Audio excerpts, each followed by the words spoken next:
Meron na akong life insurance. Kailangan ko pa ba ng isa pang life insurance?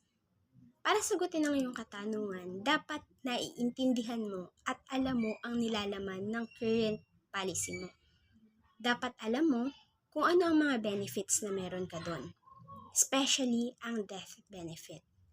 Kapag nalaman mo yon, mas madali mong ma-identify kung magkano pa ang kulang. Para tulungan ka naman na ma-identify kung gaano dapat kalaki ang iyong protection coverage, meron tayong tinatawag na 10 times rule. Yun ay 10 times your annual income. Kaya kung kumikita ka ngayon ng 30,000 per month, multiply by 12, that's 360,000, multiply by 10 years, 3.6 million ang kailangang maging coverage mo para matugunan yung pangangailangan ng pamilya mo for the next 10 years kahit mawala ka na.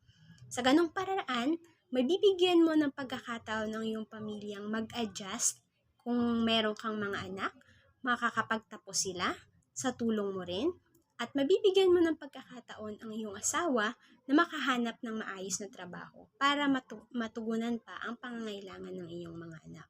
Kaya, kung alam mo na kulang pa ang coverage ng iyong current plan, message me para mapag-usapan natin ang iyong next insurance policy.